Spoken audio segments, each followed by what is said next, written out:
Hey, what's up, guys? Welcome back to another episode of the Fantasy Fellow Show. My name is Kyle, and in this video, well, it's Sunday. It's August 15th. We just had a ton of preseason games last night. We're just going to simply open up some of the box scores. We're going to go check the Twitter and search some of the notable plays that we need to watch and just kind of see some of the highlights of all the action that we just got overwhelmed with the last 2 days. There were some games on Friday night. I'm going to hop into a screen share first, and then we can kind of let's dive into the Friday night games. There really wasn't too much hot action on the Friday night slate, but we'll just click into Tennessee and Atlanta. Let me just do a little bit of zoomage. It's kind of a nothing game. It was 23-3. Tennessee just kind of took it and ran with it. Not too many starters played. You see Logan Woodside and Matt Barkley were the main quarterbacks, both threw a touchdown. Not too many big deep plays. The running back game, Brian Hill now on the Tennessee Titans, 12 for 43. Darrington Evans. There was, I thought, an injury to Darrington Evans. I thought he pulled up, but he ran 4 for 26. He's supposed to be the primary backup to Derrick Henry. But if he's injured or anything, we're going to have to monitor his practice reports this week. Jeremy McNichols will probably be the number 3, but don't sleep on Brian Hill. I think Brian Hill's a pretty good running back, and he can handle a full workload. And then as far as receivers, nothing really stuck out here. Just a bunch of guys trying to make the team. Chester Rogers now in Tennessee, Cameron Batson. Just nothing really stuck out in this game at all. On the Atlanta side, A.J. McCarron was the primary backup. Felipe Franks came in at the end. Felipe Franks, though, with a 52-yard run, that was interesting. Nothing really happened out of the running back game here. Caleb Huntley, he was an undrafted free agent, 6 for 18. Deontay Foreman, we'll see if he can kind of make a team this year, 3 for 10. Javian Hawkins, another undrafted free agent that people have been talking about, is 5 for 2.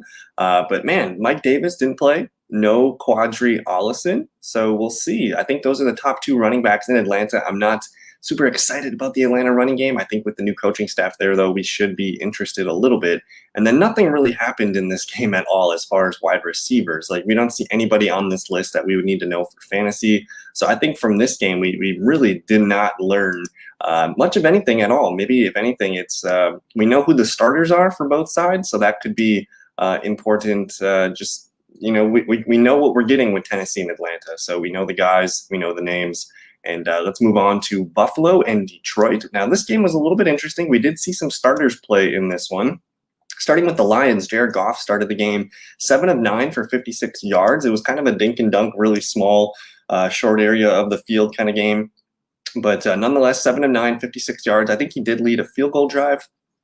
Tim Boyle was the number 2 quarterback, 8 of 15, 38 yards. Really low yards per average, yards per attempt. And then David Blau came in 5 for 6 and 76. He had a deep shot there. The running backs, Jamal Williams got the most work, 9 carries, 15 yards. He's the primary number 2 back behind Deandre Swift. We might see him play a little bit more than people are hoping for, especially if you're into Deandre Swift. I'm not a huge fan of Deandre Swift at ADP. I think I like some of the receivers and some other players more at his range.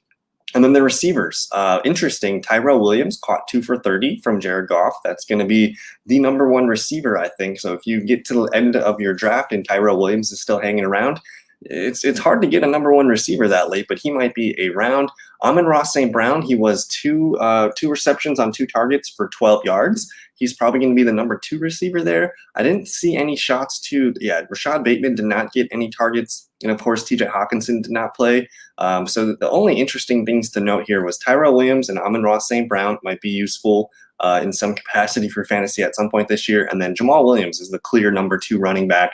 They're going to try to get his touches up. And then on Buffalo side, the quarterbacks, no Josh Allen, of course. Davis Webb played. Jake Fromm played. Mitch Trubisky, for some reason, only 2 passing attempts. I don't know why he didn't get more work. Maybe they just wanted to see if Webb versus Fromm for the number 3. Maybe Trubisky's already locked into the 2. I really don't know. But the running backs, no Zach Moss. We know Zach Moss. I think he's got a little hamstring thing going on right now. So this was the Devin Singletary and Matt Breida show.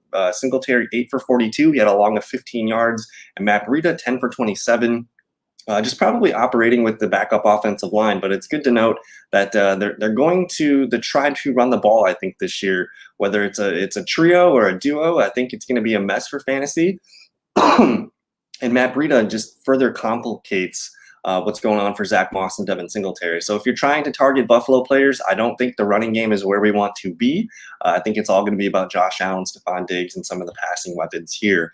And then if we look into the receiving game, really nobody played here that we're going to need for fantasy. I know McKenzie's kind of fighting for the 4th or 5th spot. Matt Breida did catch 2 of them.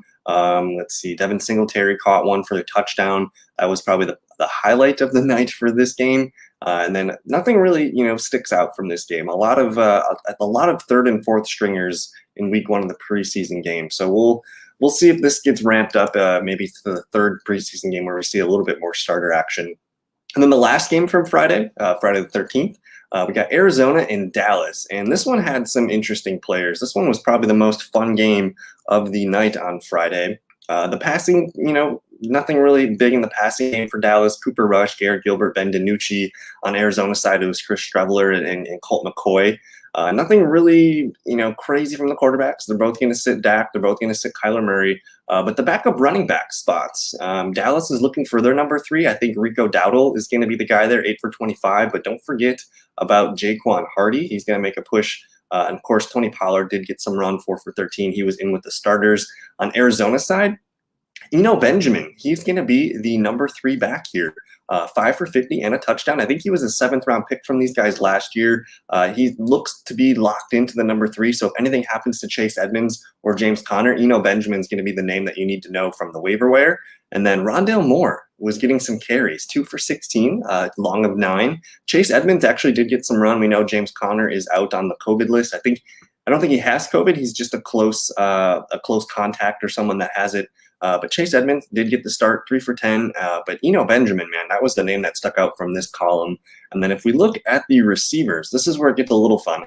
On the Dallas side, the game opened up with like a couple really quick targets to Michael Gallup. He was 2 for 23, 3 total targets. They were using him in the slot, and CeeDee Lamb was lined up outside. CeeDee Lamb did get 1 target, but this is just further banging the drum for me that Michael Gallup is the Dallas Cowboy wide receiver to own. He is the cheapest one to acquire. You can get him, 7th round, sometimes 8th round, depends on what platform you use.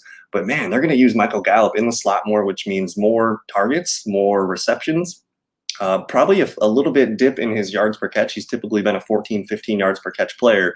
But if they're trying to get him the ball quicker, he's going to be somewhere 10 to 11, 12, 13 yards per catch. But more volume is a good thing for Michael Gallup. I think I took that as the biggest positive on this side. CeeDee Lamb only 1 target, but we're still going to draft CeeDee Lamb in the 3rd round. And then anything else that stuck out, we did see Blake Jarwin get a target. Nothing, no catches, but with Dalton Schultz, I think he's got an ankle injury right now.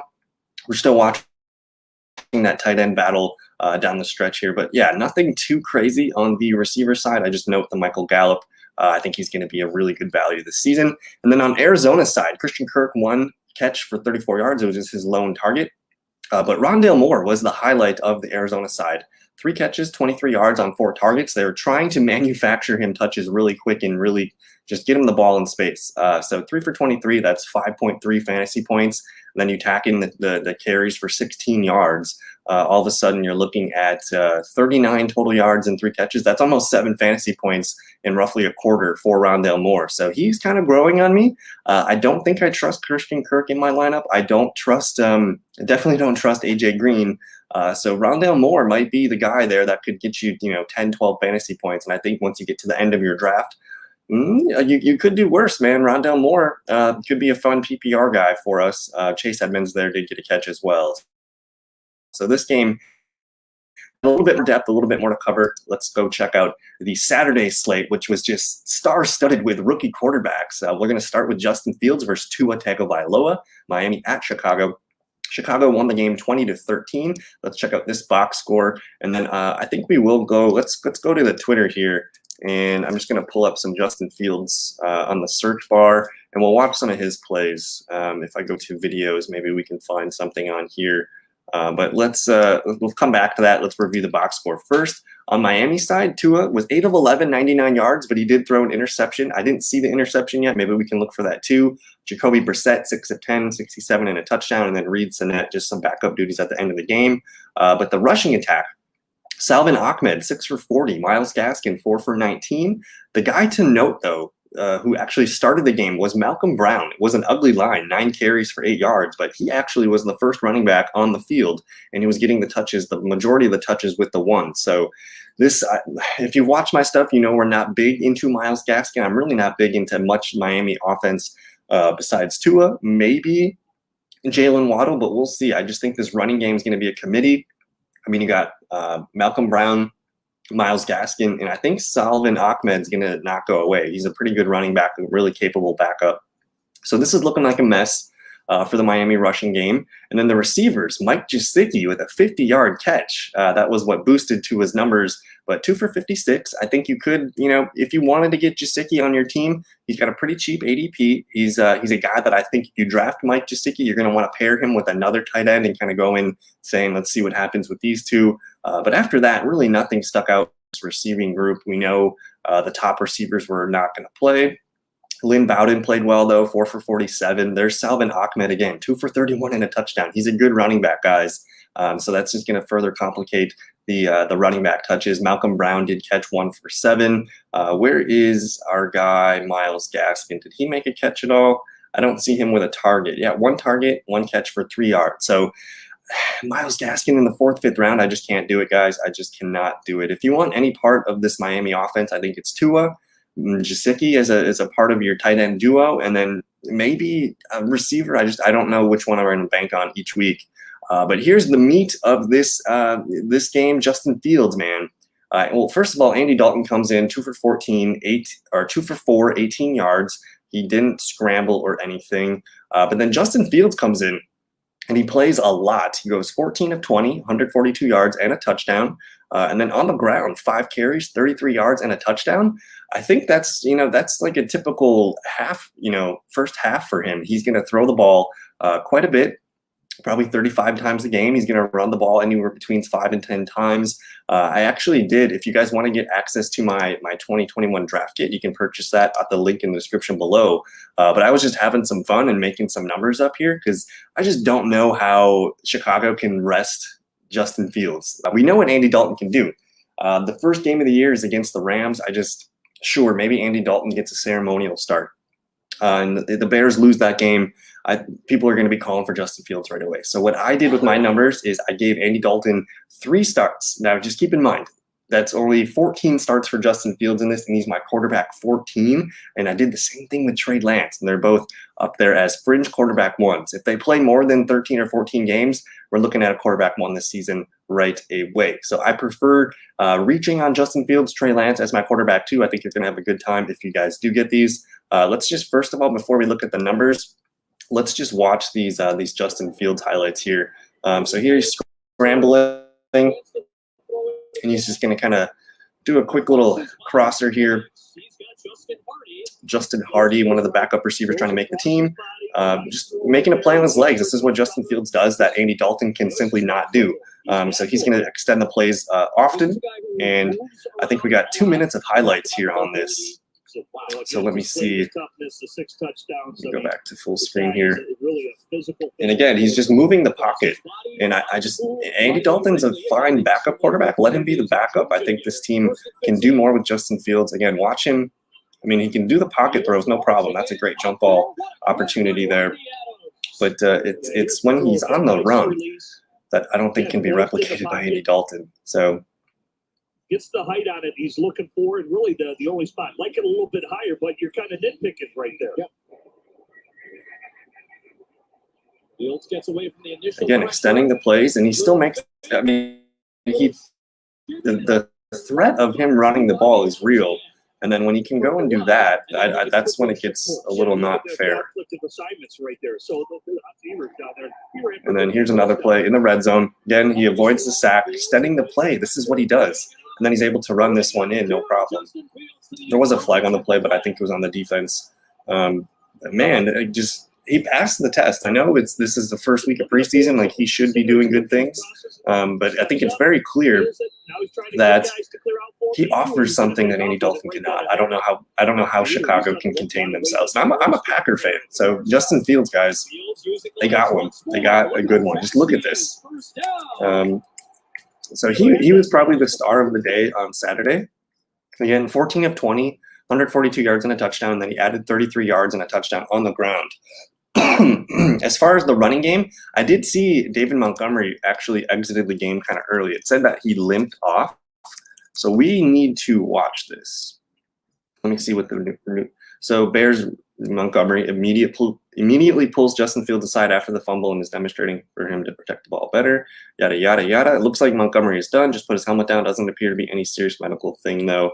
But I did see that he limped off after a carry. So that we need to monitor. It seems fine sitting on the bench and chatting with teammates. So maybe it's nothing. Maybe it's a day off of practice or something. But the backup running back, Damian Williams, 2 for 4. They're looking for their number 3 or 4 back. So Artavis Pierce, Khalil Herbert, and then Ryan Nall. Those are going to be guys competing for the 3rd spot. And then as far as the backup receiving and pass catching, didn't really learn too much from this one. It looks like Rodney Adams was the leading target guy for the day with 6 for 4 catches and 57 yards. There's Khalil Herbert with 3 for 11. Cole Kmet played. Nothing really happened. Darnell Mooney got a deep shot. But that was all about Justin Fields. So should be very excited about Justin Fields. And he's a guy that I think if you want to wait on quarterback in the draft, I mean, you could super, just go late and grab Justin Fields and roll out Ryan Fitzpatrick or Tua or Baker Mayfield. They got a juicy schedule the first 3 weeks. I think you could totally just bank on Fields and Lance getting on the field earlier than later. Denver, Minnesota. Minnesota guys, they're not going to have a good preseason at all this season. This one's all about Denver. They just routed them 33-6. Drew Lock, 5 for 7, 151 yards and 2 touchdowns. Teddy Bridgewater, 7 of 8, 74 yards and 1 touchdown. They both played extremely well. The running backs, Royce Freeman, 5 for 33. Javonte Williams got the start, 5 for 29. He looked good. Demaria Crockett too. He's been around a few teams the last couple summers, but 16 of 59. It appears that they know the pecking order for the running backs. It's Melvin, it's Javonte, it's Royce, and then it looks like Demaria Crockett could be the number 4 there. As far as wide receivers, KJ Hamler, 2 for 105 and a touchdown. Let's actually go to the Twitter and watch this Drew Lock bomb to KJ Hamler. Let me see the play. Here it is. Let's just do a little zoomage. So here's KJ Hamler. So you got Drew Lock. This is, again, early in the first quarter. I think that's Javonte Williams in the backfield. Let's just hit play. I'm going to mute it first, though. Drew Lock's just going to bounce back. And, again, we're on the 20-yard line. This is an 80-yard bomb here from Drew Lock. Everyone knows he's got a huge arm, and it's good to see him in sync and in rhythm with KJ Hamler there. Just an easy pitch and catch. For 80 yards. Really well done from Drew Lock. Drew Lock also had another touchdown in that game. But let's get back to this. Trinity Benson caught 2 touchdowns, 4 for 36. Jerry Jeudy, 1 for 33. That's awesome to see. Royce Freeman, 2 for 14. He's still alive and kicking as the number 3 running back there. And that's really it, guys. That's like really all that happened in this game. Kellen Mond, 6 for 16, 53 yards. Jake Browning, 5 of 10. Amir Abdullah, who I don't even know who AJ Rose Jr. is, but he got 25 carries and 100 yards. So that's interesting. Amir Smith Marset, I think he's gonna be their number 3 or 4 receiver, 1 for 2. And then at the receiving side of the things, not really nothing. There's Amir Smith with 2 for 12. This was really, the Vikings have a problem. Like, their backups are just not as good as other teams' backups. Their starters are great, don't get me wrong, but Minnesota needs some help developing those backup wide receivers and some of the backup old offensive line. So let's move on to Cleveland and Jacksonville. A shout out to my guy Aiden Tobin if he's watching this. He was a little stressed last night on this, but I'm telling him not to worry too much. The starters were in. They lost 3-0 in the first quarter. Cleveland, we did not learn much of anything. Kyle Laletta, though, 19 of 27, 212 yards and 2 touchdowns. Case Keenum, 12 for 17 and 115 yards. So, of course, Cleveland's going to come out and play very well. Kyle Laletta, he was with the Giants the last few years, I believe. And then Case Keenum, of course, he's a journeyman. He's made the Vikings go to the playoffs. You're looking at 2 veteran guys in the preseason that know what they're doing, and they both played pretty well. As far as the rushing attack here, you got Ernest Johnson, 5 of 14, Johnny Stanton, John Kelly, just looking not much of a running game at all, 26 carries and 41 yards. Cleveland just opened up the playbook and got the passing game going. So here you have Davion Davis, John Kelly, the running back, Demetric Felton, one of their draft picks this season, Let's see, Ernest Johnson again. Donovan Peoples-Jones, as people have been talking him up in camp, 3 for 26. Rashard Higgins, 1 for 12. Just nothing really to learn too much from this. It's Cleveland's backups are pretty good. They have a pretty deep team of playmakers. But on the Jacksonville side, Trevor Lawrence gets the start, goes 6 of 9 for 71 yards. Let's actually look at the play-by-play here. I want to just pull up and show you guys what our man did here. Where is the first quarter? Why can't I do? Here we go. End of game. Where is the first quarter? Oh, up here. Okay. So the first drive of the game, Trevor Lawrence was sacked right away for 7 yards. He fumbled. Jacksonville got it back. But then the first play, pass short right to Laviska Shenault for 8 yards. Another pass to Marvin Jones for 10 yards. James Robinson up the middle for 9 yards. James Robinson for 4 yards. Incomplete to Carlos Hyde, whatever. But Trevor Lawrence again to Shenault for 6 yards. Pass incomplete to Shenault. So Laviska Shenault was busy. He got 3 targets out of this. Marvin Jones played well. He got a target. But James Robinson, guys, gets the opening carries. He had 2 carries for 13 yards with the starting offense.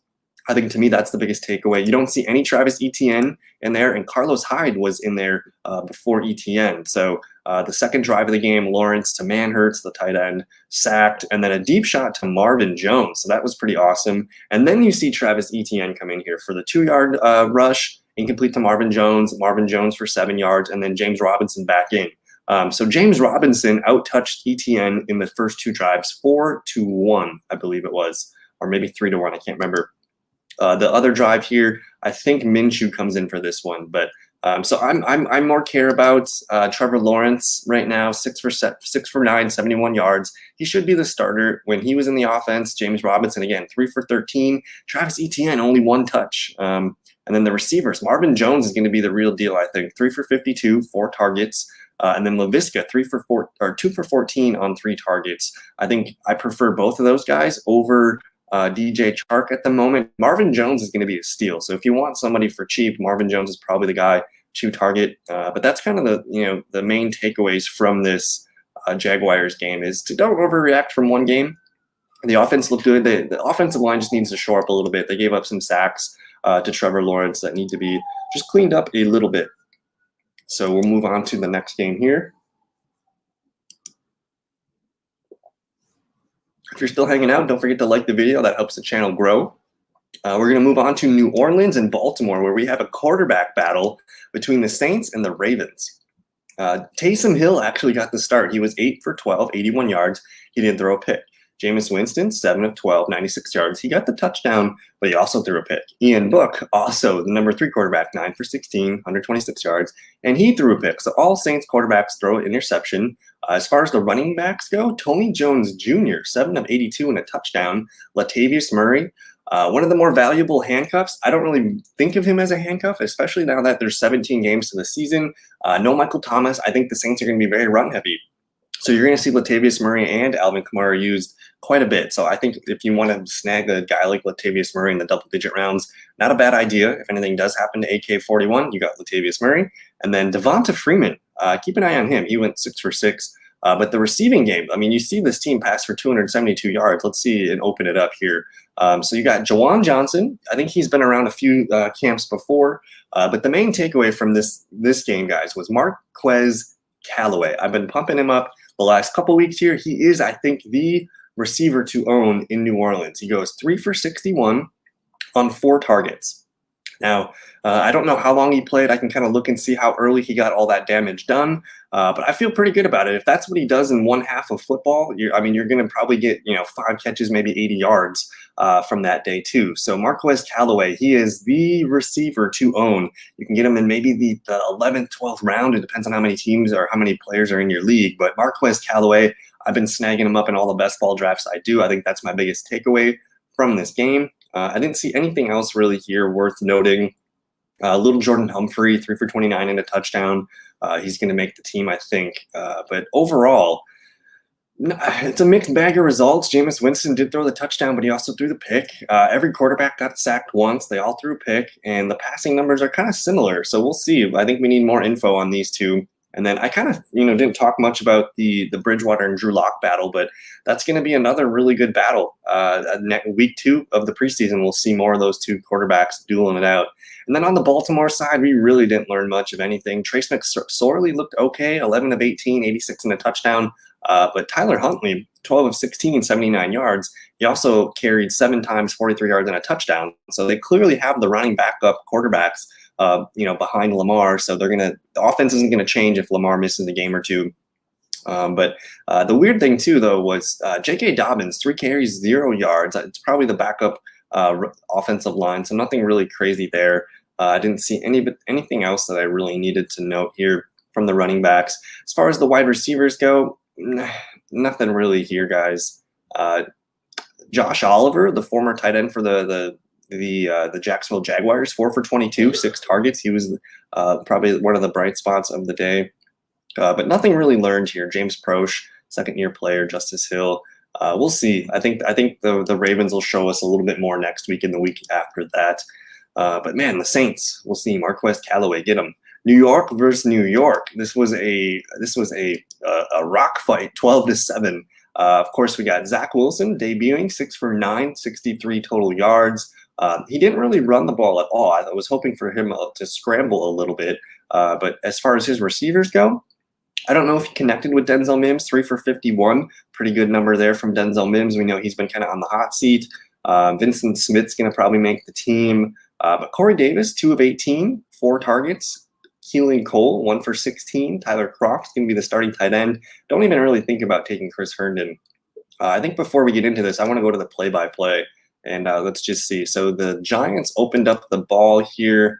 Glenn got the start, incomplete to Slayton, incomplete to Cole Hikatini, sacked. Just an awful start for the Giants. But the first drive here, Zach Wilson goes and gets a field goal. So that's awesome. Tyler Johnson gets the start, 11 yards. Zach Wilson and Corey Davis for 9. Tyler Johnson for 3. Michael Carter gets in the game right away. 5-yard carry, 5-yard carry. Incomplete to Corey Davis. Michael Carter, another carry. Zach Wilson to Corey Davis, 9 yards. Tyler Johnson, and then incomplete to Davis. So I'm really liking this. Michael Carter gets 3 carries on the first opening drive for, 14 yards. And then Corey Davis, I think those are the 2 guys that right now, I think they deserve to be potentially drafted in the middle of the draft. So nothing really learned from the Giants side. Let's go look at this. Mike Glennon got the start, 3 of 7, 20 yards. Clayton Thorson, 5 of 16, 72 yards. And the touchdown. We didn't learn anything from the Giants at all. The running backs, Corey Clement, 5 for 32. Devontae Booker, 3 for 12. The wide receivers, David Sills, still kicking it around. But Slayton got some run. Really nothing learned from the Giants side. But I did want to note, no Elijah Moore in this one. We know he's dealing with a little injury. But Michael Carter, one catch, 9 yards, and he did get the carries here. Where was he? 7 for 22. That's a good sign there. They do like Tyler Johnson, who was the opening starter, and then LaMichael Pirine did get the touchdown. So we're going to continue. We have to continue to watch the Jets because they're going to tell us what they're going to do. But I'm excited about the rookie, Michael Carter, maybe even Zach Wilson as a quarterback too in Superflex leagues. And then, of course, Corey Davis, Elijah Moore. Those are the names that we're going to watch for in the next game. Cincinnati versus Tampa Bay, we really didn't learn anything on this one either. No Joe Burrow. Joe Mixon did play 1 carry, 3 yards.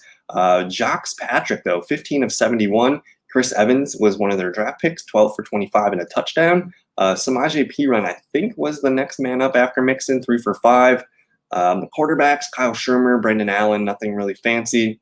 But the wide receivers in Cincinnati, we saw T. Higgins make a catch, Tyler Boyd, and Jamar Chase. So they all caught one of their targets. Tyler Boyd did get 2 targets, but nice to see all 3 receivers rolling and looking, just fine. Tampa Bay, Tom Brady played the first series, 1 for 2, 9 yards. He did get sacked. The running backs, Ronald Jones, 1 for 0. Leonard Fournette, 2 for 2. Keyshawn Vaughn, 11 for 27 and a touchdown. The wide receivers, Mike Evans, Godwin didn't play. I did think Antonio Brown did get a target. Nothing there, though. But just a bunch of nothing. Good to see O.J. Howard make a play, 1 for 15. Gio Bernard, 2 for 16. Tanner Hudson, a really good sleeper tight end for Tampa Bay that they've been developing the last few seasons. He was the leading receiver, 4 for 48. Jalen Darden, one of their draft picks, 2 for 19. Just nothing really learned here from either side of this game. So we'll kind of just scrap that one and we'll move on. Kyle Trask didn't really do anything either. I think he was like 4 of 15 or something for 30-some yards. So I'm looking here. Houston at Green Bay. Now, this was the one game where I did watch the majority of it, just being in Milwaukee. This was the game I had live. It was all about Jordan Love, 12 of 17, 122 yards and a touchdown. He did get sacked, but he was moving the ball 2 3-and-outs to start the game, but then the third drive, things kind of came to life. He was moving the ball just fine. Devin was the best receiver on the field, 6 for 70 on 8 targets. Malik Taylor also played well, 5 for 50. Jace Sternberger, there was a nice play from Love to Sternberger, 3 for 35. And then Kylin Hill, the 7th-round running back, caught the touchdown from Jordan Love. So let me actually go look for these numbers and these, these highlights, because Love made a couple nice throws. The offense was pretty easy. It looked just like his Utah State tape. Just a lot of short stuff, and then they preferred to take a shot every now and then. So here we have. This was the Jace Sternberger catch that really got things going. He needed like a big play here to kind of get his confidence up, but a really nice, seam stretch down the middle of the field. I thought that was probably the moment that got things going. And then here's the Kylin Hill screen pass, one of the staples of Green Bay's offense, just excellent blocking downfield. Kylin Hill is able to do the rest. But Jordan Love, man, again, here's that other throw or other view of the Sternberger. A pretty good night. Just short area stuff, really easy. The offensive line could not block Houston. The backup offensive line for Green Bay was a liability all night. But overall, pretty good showing for Jordan Love. The running game was non-existent for Green Bay, 21 of 49. On the Texans side, Tyrod Taylor got the start. They moved the ball down, got the field goal right away. But 4 for 4, 40 yards. The receivers, Chris Conley was the main guy, 4 for 51. Kiki Cutie, 2 for 21. Nico Collins had one nice play early in the game, 1 for 24. Anthony Miller got in there, 2 for 15. Didn't really learn much of Houston at all. Besides, Tyrod Taylor's probably the starter. Davis Mills looked okay, 11 for 22, 112 yards and a touch or interception. But Scotty Phillips looked like the main backup there to keep an eye on. And then I think it's Philip Lindsay's backfield, guys. Philip Lindsay had the most touches early in the game, 5 for 14. David Johnson, he got 1 carry, -1 yards. Wasn't even much of a factor in the passing game. I don't think he got a target. So if I learned anything from Houston, it's going to be Philip Lindsay. Made some interesting carries early on. So that's probably the one guy to maybe consider. Kansas City and San Francisco. Patrick Mahomes played a little bit of this one, and then we'll get to Trey Lance in a second. We'll pull up his plays. Kansas City, Pat Mahomes was in for a little bit, 1 for 2, 4 yards. Just nothing really happened early for them. Let me see. I think Travis Kelce, 1 for 4. Tyreek Hill, 1 for 5. Clyde Edwards caught 1 for 5. Miko Hardman, I think he dropped one. It was, just a bad drop there. But anyways, the backups played a lot. Anthony Gordon, Shane Buechel, and then Chad Henne did throw the touchdown. As far as the running game, Clyde Edwards looked good, 4 for 16, 10 yards. I thought that was kind of the standout there. The offensive line looked better, 22 of 74. That's not a bad stat line there with the 1 touchdown just to the quarterback here. But it's going to be all about Clyde Edwards. It's interesting. Jerick McKinnon got some run. Darwin Thompson got some run, and then Darrell Williams too. So they kind of played everybody. As far as receiving goes, nothing really here stuck out to me. Cornell Powell, 2 for 20. Byron Pringle caught the touchdown, but not a whole lot. Not a whole lot from the Kansas City Chiefs on this side. This one was all about Trey Lance. Now, he did not have a good completion percentage at all. He was 5 of 14, 128 yards and a touchdown. Let's go pull up that touchdown bomb. Let me get the search bar and Trey Lance. This was early in the game. Let me go to videos here. So here's the play, just a casual roll out left and just fires it. And then he lets the receiver make a play, and he does the rest. Trent Sherfield for 80 yards. So we had a couple bombs today. Drew Lock had the one. Trey Lance had this one. I'm trying to remember. There's another 1 or 2 that we missed. But Trey Lance comes in, 5 of 14, not a great day. He was sacked 4 times. I think that was part of it too. He's playing with the bum backup offensive line. Josh Rosen got some run, 10 of 15, 93 yards and a pick. Jimmy Garoppolo, 3 for 3, 26 yards. You know what you're going to get from Jimmy. But Trey Lance was able to push the field and get things a little bit more exciting. JaMychal Hasty looked good, 10 for 63 and a touchdown. Trey Sermon kind of got the starting carries, 9 for 26. I think he did fumble as well. Wayne Gallman got some runs, 6 for 21. Brandon Ayuk did get a carry, 1 for 8. He's going to get probably 1 or 2 carries per game at this point. Charlie Warner, backup tight end, made a really nice catch and run. Juwan Jennings looked really good as well. Trey Sermon was nice, though, 2 for 14 in the passing game. I liked seeing that. But nothing really learned from the 49ers besides Trey Lance. I would love to see Trey Lance with the #1 offense, get George Kittle, Debo, and Ayuk in there and see what happens. But he passes the test, 5 of 14, not the greatest. But again, he was under duress a lot, 4 sacks. But he gets the 80-yard touchdown, which is good for the tape. It's a good debut from Trey Lance. And then we got 2 more games left. Seattle, Las Vegas. I really didn't learn anything from this game. Seattle didn't play really anybody. Alex McGough, Geno Smith, Sean Mannion. DJ Dallas, 5 for 24. That's nice, I guess. Alex Collins, 2 for 1. DJ Dallas did catch a touchdown, 2 for 45 and a touchdown. So if anything happens to Rashad Penny or Chris Carson, DJ Dallas could be the receiving back there. He might even get some work even if those guys are healthy. But you see really nothing happened from these names here on the Seattle side. Nathan Peterman played a full game, 29 of 39, 246, and an interception. Got sacked 4 times. Raiders were able to run the ball, though. You see 36 carries, 158 yards, and 2 touchdowns. Trey Regas, 13 of 62 and a touchdown. We got BJ Emmons, 9 for 45 and a touchdown. Nothing like this was all backups, guys. So nothing really to take from this game. Zay Jones looked okay, 3 for 57. Keelan Doss doing good things, 6 for 55. And then you got DJ Turner, 7 for 43. Trey Regas again, 3 for 20. Regas had a good game. He looked like he can be a backup running back in this league. And then our final game, I'm sorry if this video is running long. There's just a lot of games to cover. We got one more game today on Sunday yet. It's going to start in about 20 minutes. But the Chargers-Rams, did we learn anything from this one? Not really. Chase Daniel, Easton Stick both threw the ball for the Chargers. Larry Roundtree looked good, 8 for 63, much better than Josh Kelly's 8 for 19. So they're fighting for the #3 spot. I think Justin Jackson, the reports are that he's got the #2 spot locked up, 5 for 13. Looking at the receivers, Josh Palmer, 6 for 36. Really good night for him. They got Jason Moore, Donald Parham, their backup tight end. Jalen Guyton, 2 for 16. There's Justin Jackson. So nothing really learned from the Chargers, but we're just watching that backup running back spot. For the Rams, we know they're not going to play their starters. They played Devlin Hodges, and we got Bryce Perkins in here getting some throws. Xavier Jones, he's been the #2 running back talked up in camp, 7 for 21. Raymond Calais, another guy to keep an eye on, 7 for 14. The rookie Jake Funk, 5 of 12. Nothing really here. Jacob Harris, the tight end / receiver, 4 for 43. Tutu Atwell, 2 for 21. Just nothing really learned from this game. It was kind of a rock fight too, just a low-scoring, grinded-out kind of game. So it's week 1 of the preseason. Did we learn anything? Some things we did. We learned Justin Fields looks ready for it. We learned Trey Lance probably needs to get some reps with the ones. I think Jordan Love kind of passed the test too, going on that one nice 80-yard touchdown drive. Drew Lock, Teddy Bridgewater, we got to monitor that. So there's a lot of things to work themselves out, but we'll get to that. Week 2 of preseason, we got games, I think, on Thursday night. I'm not sure of the schedule, but we'll get some mock drafts. We'll do some more training camp updates throughout the week and look at practice reports and injury reports and everything. So that's going to do it for this video. Have a good rest of your Sunday, guys. We'll see you in the next one. Peace.